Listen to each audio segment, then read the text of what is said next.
Bonjour à tous, c'est vraiment une joie pour moi de vous retrouver et j'espère que vous allez bien. Donc nous sommes mercredi 8 mai 2024 et c'est notre 38e jour de notre challenge de la Pâque jusqu'à la Pentecôte.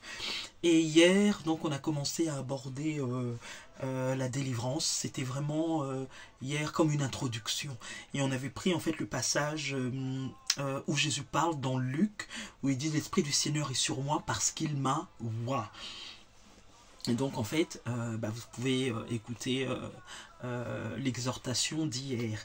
Et je vais vous mettre également un lien du bishop Ouattara Mohamed Idriss, qui est pasteur d'une église, de l'église Ambassade des Miracles en Côte d'Ivoire. Et c'est vraiment un homme pour lequel j'ai un grand respect. Et il a fait en fait une petite exhortation où il expliquait la délivrance et il a également pris ce passage de Luc 4. Et donc j'ai entendu ça aujourd'hui et ça m'a touché. Et donc j'avais vraiment eu à cœur de vous mettre ce lien, comme ça vous pourrez aller également entendre. Et donc nous on continue donc sur ce thème de la délivrance et de ce que Jésus a dit. Et en fait j'aurais aimé qu'on puisse lire un autre passage où Jésus parle maintenant de l'homme fort. Et c'est dans Luc 11. Luc 11, donc chapitre 11, le verset 20 à 22. Et c'est Jésus-Christ qui parle. Et le Seigneur nous dit, « Mais si c'est par le doigt de Dieu que je chasse les démons, le royaume de Dieu est donc venu vers vous. » Et il continue au verset 21, « Lorsqu'un homme fort et bien armé garde sa maison, ce qu'il possède est en sûreté.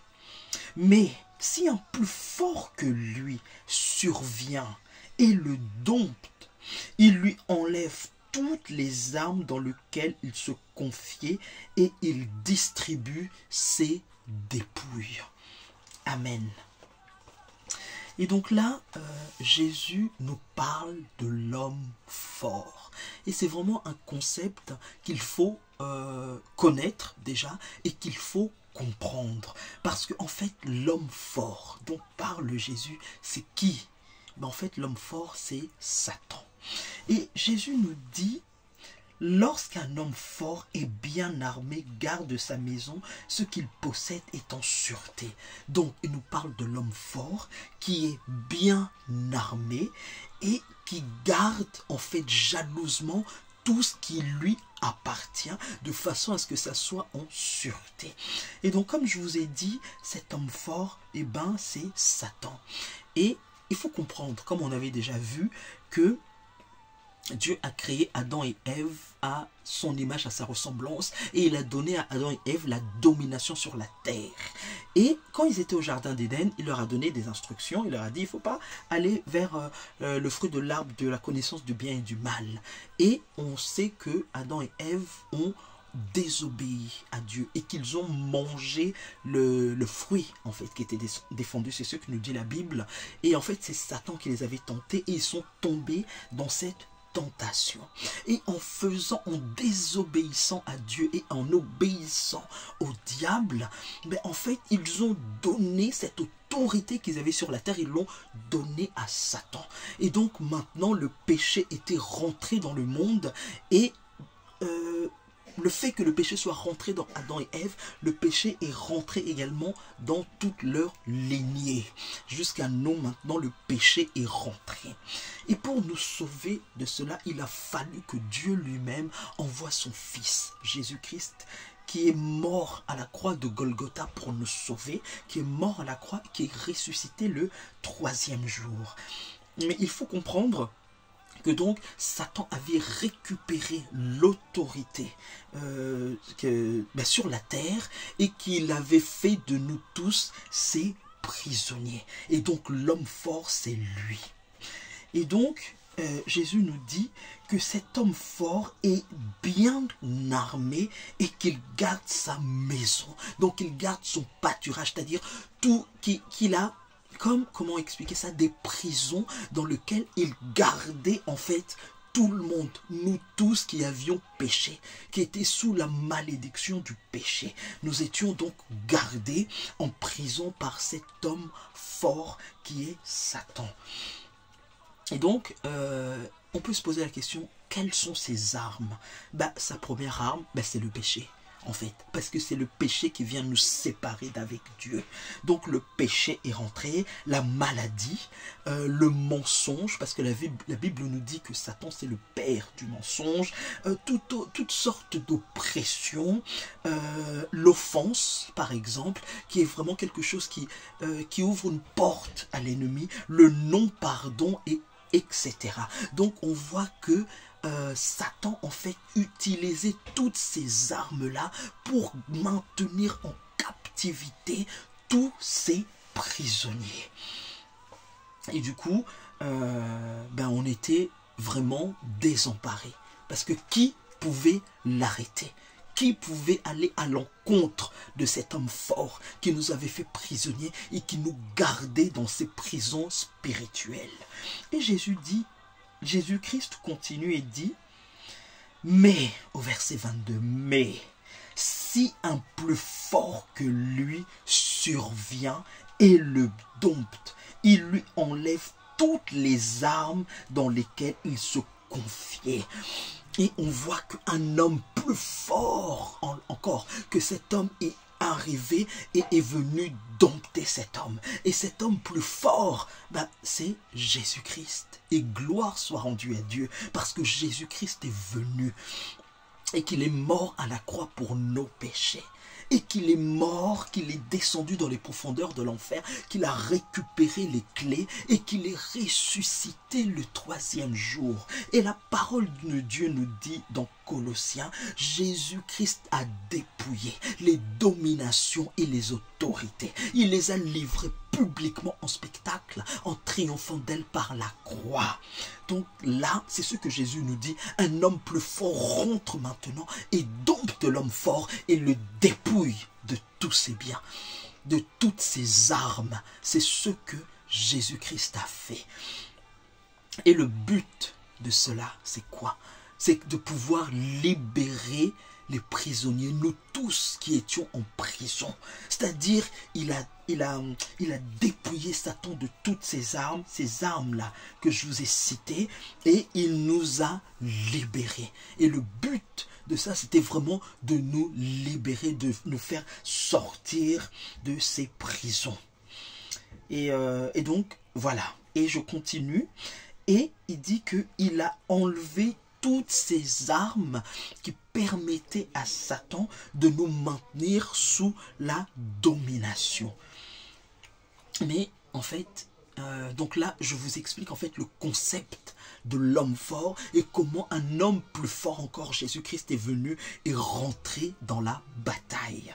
Mais il y a quelque chose qu'il faut pas oublier, c'est qu'effectivement Jésus est venu, qu'il a vaincu Satan à la croix de Golgotha, qu'il a dépouillé de toutes ses armes, et bien sûr pour nous qui avons accepté Jésus-Christ comme Seigneur et Sauveur. Mais c'est pas pour autant que Satan ne reste pas nuisible, il est toujours aussi nuisible. Parce que la parole de Dieu nous dit qu'il est menteur et père du mensonge. Et quand il ment, c'est de son propre fond. Et c'est vraiment l'une des armes qu'il continue à utiliser. C'est-à-dire à falsifier la parole de Dieu, à amener le mensonge de façon à ce qu'on croit qu'en fait que, voilà, qu'on est toujours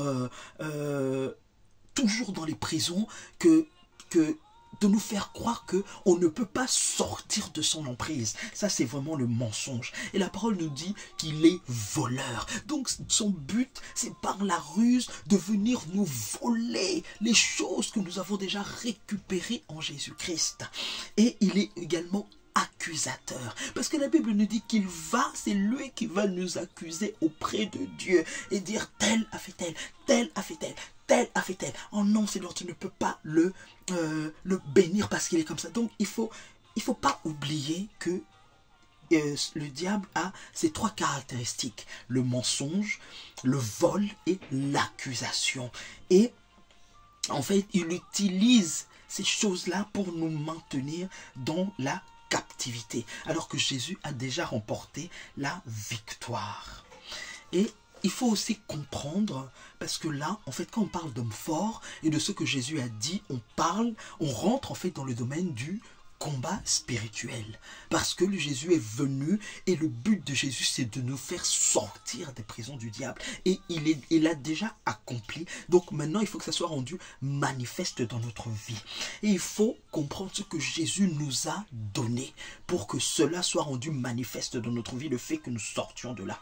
D'abord il nous a donné le glorieux Saint-Esprit, et le glorieux Saint-Esprit, comme je vous l'avais dit, il est là au-dedans de nous, parce que Jésus a dit il vous est avantageux que je m'en aille. Donc le glorieux Saint-Esprit est là au-dedans de nous pour que nous puissions vivre une vie chrétienne victorieuse.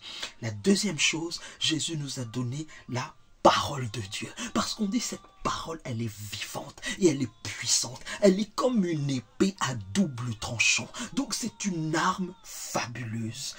Il nous a donné le nom de Jésus.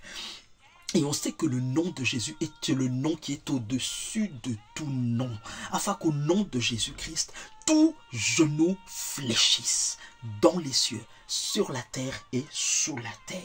Il nous a donné le sang de Jésus-Christ. Oh Seigneur, merci pour le sang. Et nous avions déjà parlé du sang de Jésus. Et je vous ai dit, le sang de Jésus est tellement puissant. C'est une arme tellement puissante que Satan ne peut pas résister au sang de Jésus.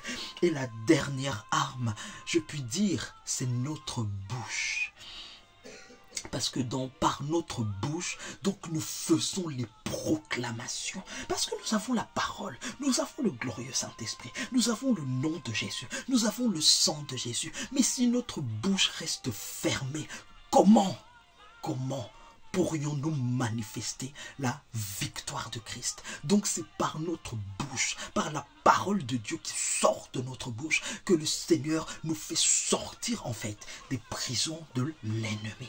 Et je voulais juste préciser quelque chose, parce qu'effectivement on a dit que l'homme fort en fait c'est Satan, et c'est vrai que dans les familles il peut prendre une forme d'apparence, comme en général dans une famille l'homme fort c'est le démon en fait qui contrôle la famille, ou on l'appelle encore le démon qui est le gardien de l'hôtel familial, là où toutes les transactions se font.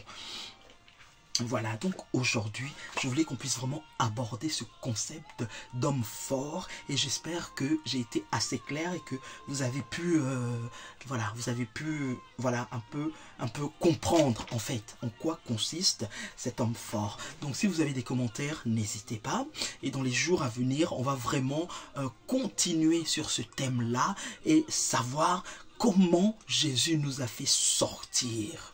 Et comment cela peut se manifester dans la vie de chacun de nous. Comment il nous a fait sortir en fait des prisons de l'ennemi. Voilà, donc j'arrive au terme donc de mon exhortation pour la journée d'aujourd'hui. Vraiment que le nom de Jésus soit glorifié dans vos vies, et que le sang de Jésus soit sur vous, que sa grâce et sa miséricorde soient pleinement libérées dans nos vies. Vraiment, je vous bénis au nom de Jésus-Christ. Merci à tous d'avoir pris le temps de m'écouter, et que le Seigneur vous bénisse abondamment, et on se retrouve demain. Au nom de Jésus, Amen.